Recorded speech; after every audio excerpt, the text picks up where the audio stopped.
महाराष्ट्र के working president जनाब गफ्फार कादरी साहब, अभी जिन्होंने अपने भाषण के अंदर बहुत सारी नई नई बातें हमें भी पता चली, जावेद बादशाह साहब, अब्दुल नाजिम साहब, सैयद मोइन साहब, फिरोज लाला साहब, हमारे विदर्भा की पूरी टीम जिन्होंने आज धरना आंदोलन का आयोजन किया, रियाजुद्दीन साहब, शाहिद रंगूनवाला, निसार सिद्दीकी साहब, शकीबुर रहमान साहब, जावेद अख्तर साहब, वकारुद्दीन अंसारी साहब, शकील पटेल साहब, तमाम विदर्भा के हमारे जितने भी मजलिस इत्तेहाद उल मुस्लिमीन के जिम्मेदारान हैं। मुझे भी मालूम है, जैसा मुफ्ती साहब ने बताया है, कि नागपुर की तपती हुई धूप के अंदर अगर यहाँ पर हमारी माएँ, बहनें, बुजुर्ग अगर यहाँ पर इकट्ठा हुए हैं तो ये कुछ खोना पड़ता है।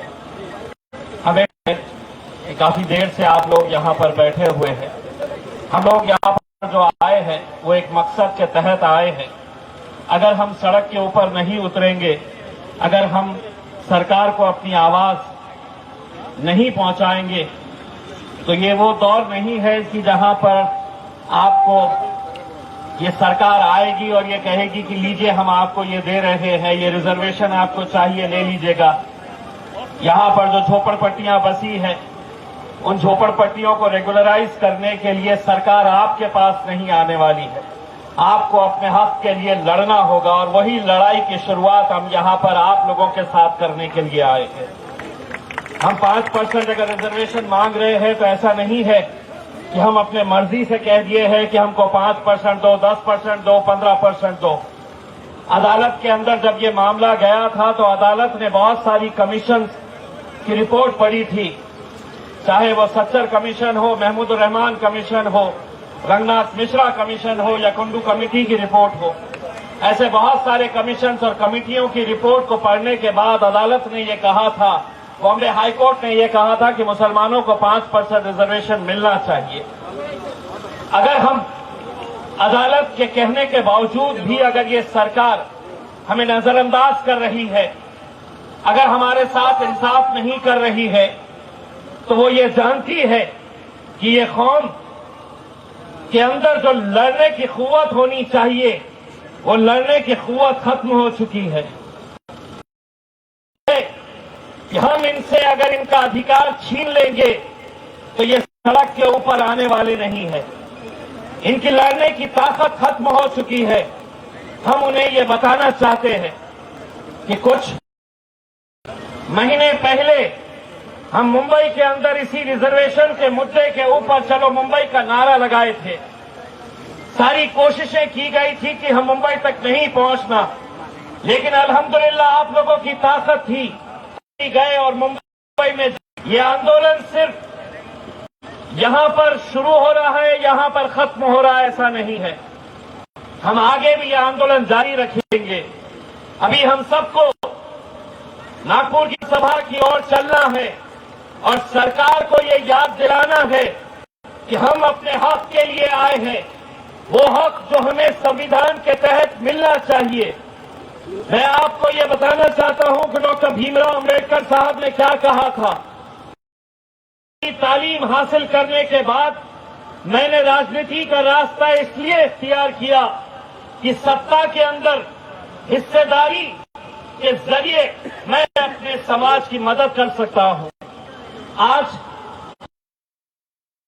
आपको इसी राजनीति का सहारा लेते हुए हमें अपनी हिस्सेदारी चाहिए और उस हिस्सेदारी के जरिए हम अपने समाज का, चाहे वो समाज हमारा मुसलमानों का हो, दलितों का हो, आज अगर इतनी सारी बुजुर्ग महिलाएं, हमारी माएं और बहनें अगर यहां पर इकट्ठा हुई है तो उन्हें खौफ सता रहा है कि मैं इतने सालों से झोपड़पट्टियों में रहती हूं, कब ये सरकार आएगी और मेरी झोपड़पट्टियों को उद्ध्वस्त करके मुझे बेघर कर देगी। मैं अपनी माँओं और बहनों से ये कहना चाहता हूं, हम आपके साथ पूरी ताकत के साथ खड़े रहेंगे इंशाअल्लाह। बस आप लोगों की दुआएं हमें दीजिएगा इनसे कैसे लड़ा जाता है ये अल्हम्दुलिल्लाह हम अच्छी तरह से जानते हैं।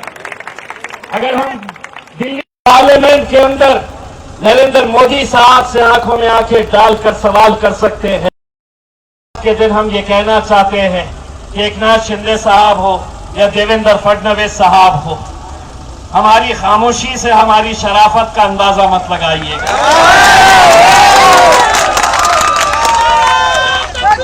अगर हम यहाँ पर आए हैं, अगर सर झुकाकर चल रहे हैं, अगर सर झुकाकर चल रहे हैं तो वो खौफ तुम्हारा नहीं है, हम खौफ खुदा की वजह से हम आज यहाँ पर सर झुकाकर चल रहे हैं। लेकिन अगर तुम ये चाहते हैं कि तुम अगर हमारी ताकत देखना चाहते हैं तो चलिए हम भी वो चुनौती स्वीकार करते हैं। 1 महीने 1.5 महीने का वक्त तुम्हें दिया जाएगा और फिर एक बार मुंबई के ऊपर धावा बोला जाएगा।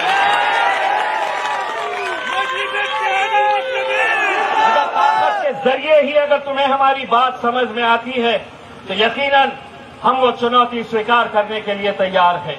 मुझे मालूम है कि काफी देर से यहाँ पर आप लोग बैठे हैं। हम लोग अब विधानसभा की आगे बढ़ेंगे बहुत ही जिम्मेदारी के साथ। जिस मकसद के लिए हम आए हैं उस मकसद को पूरा करने के लिए आप लोग पूरी जिम्मेदारी के साथ बहुत अच्छे तरीके से कानून का पालन करते हुए, किसी को कोई तकलीफ न हो, ऐसे हम लोग लाइन बनाकर वहां पर विधानसभा की तरफ आगे बढ़ेंगे।